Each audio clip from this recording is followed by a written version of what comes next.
You mentioned, Mark, that there was a time where you weren't sure if you were going to make it. Why was that? So, after Y2K, there'd been a lot of Mhm. spending on technology after the dot-com bust, and we were never a dot-com kind of, outside funded company, but a lot of those companies that did go out of business, there was a lot of technical talent on the street Right. and a lack of demand. Had been a lot of spending on Y2K, and then after 9/11, the Right. recession. So all these things kind of became a perfect storm where there's a whole lot of people that Mm. were out on their own trying to scramble to make a buck. And here we are with a cross-disciplinary software development, website development team, and there just wasn't a lot of work. And so I had some mentors of mine tell me, Mark, you're in a good business. It's just a really bad time right now. And if you can get through the tough period, on the other side of that, you'll have fewer competitors Hmm. and your margins will improve. And as painful as it was to go through that process, they were absolutely correct. And so Yeah. we were able to get through that period. And a lot of the folks that were really good competitors of ours, they didn't make it and they went into other industries. But we made it work. And then when we came out of the other side and business started to improve again, that was a period where we started to Hmm. rebuild, build back up Hmm. again. Hmm. And so it was touch and go there for a little bit. And Yeah. I'll tell you, Carol, it was interesting because it's actually, like I said, at the time, it just sucked. There's no way around it. But Yeah. in hindsight, we were, Yeah. 4 years old as a company. And every issue we faced since then, it's been burned into us that, you know what, Hmm. at least we're not one conversation away from shutting down the business. Yeah. That's So it gave fantastic. us, in hindsight, it gave us a real sense of Hmm. perspective about, Yep. oh, we've got a personnel issue, we've got a cash flow issue, we've got a client that's upset, but at least we're not one conversation away from shutting down the Hmm. business. So Yeah. I hated it at the time. It was not fun, obviously, but it really was a good experience for us to Hmm. put things in perspective and to provide a little bit of, I don't know if grip is the right word, but a little bit of self confidence that we can overcome Hmm. challenges.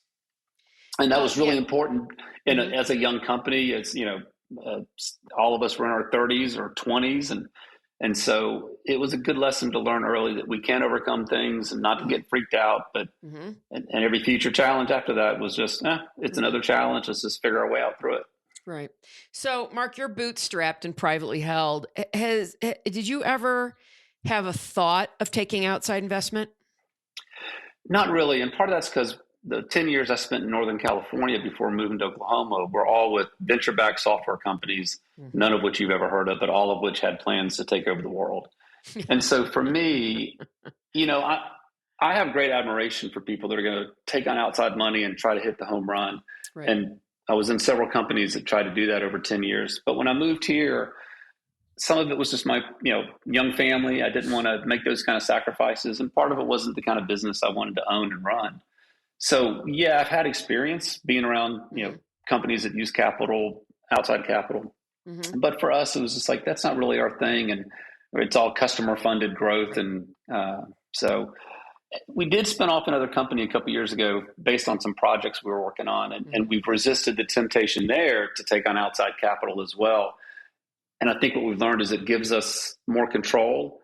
But again, that's our journey. Other people that I have great respect for here locally and people I've worked with in the past, they're very comfortable taking on capital. They're going to Hmm. try to, go big.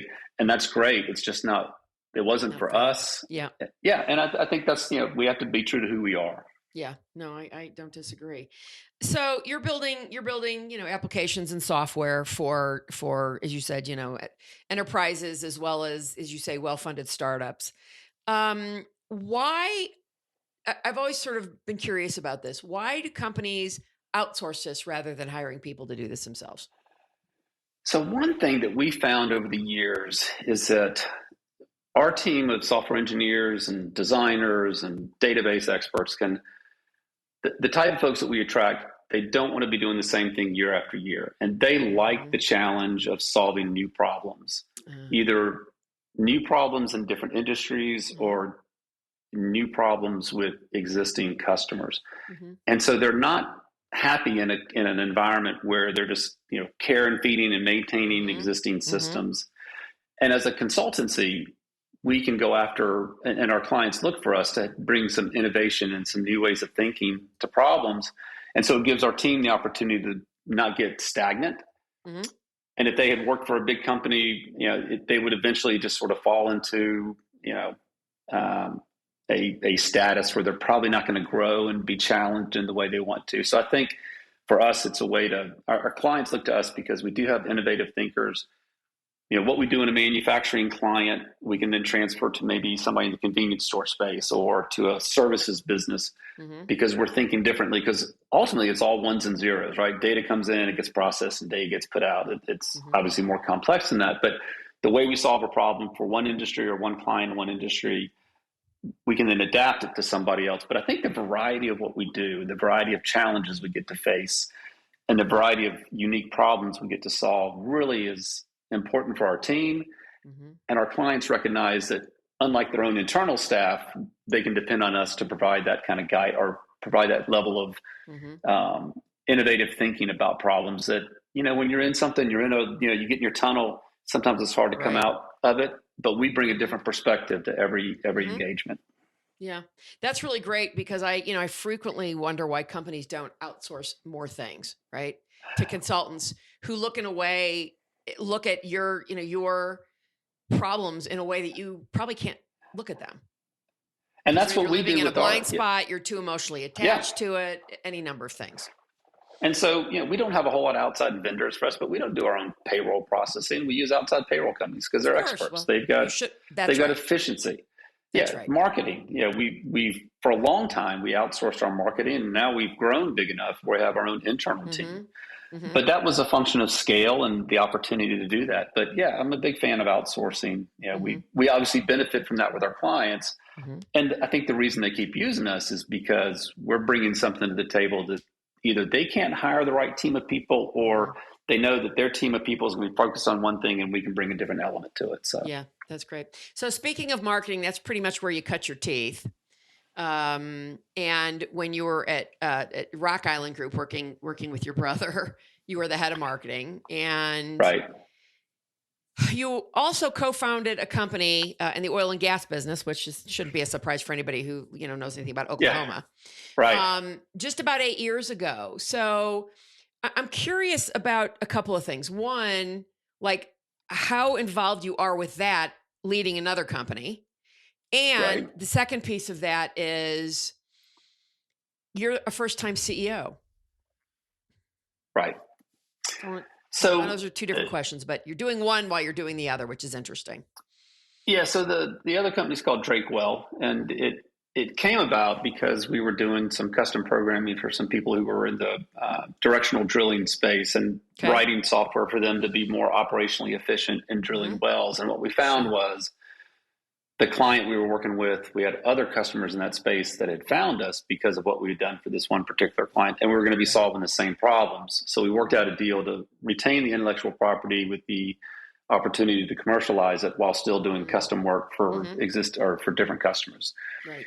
Because we saw the same problems being solved. And so spinning it off as a separate company was a decision for a couple of things. One, at the time, we thought, oh, this has the opportunity to scale. And in doing so, we gave our team opportunities to move into different positions and to help grow a business from scratch. Mm-hmm.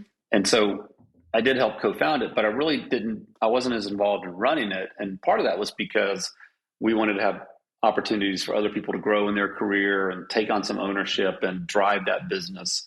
And so involved more from a not as hands-on direct CEO role. I let some other people do that, or they were better at it anyway and more focused on it. So, that still involved. My lane is more on the finance side for that company. Mm-hmm. And I don't stay involved. I'm not as involved in the operational aspects of it. But again, like I said, it was a great opportunity for our long-term engineers to have equity in something and help grow something, for new people to come in. And so we thought, now we're going to have one company that's focused on trying to grow and be a SaaS-based business. We got phase two as a services-based business. And by having both of those, we could play off of each other. So the Drakewell company has just had some challenges in the oil and gas space. It's an industry that's slower to adopt technology.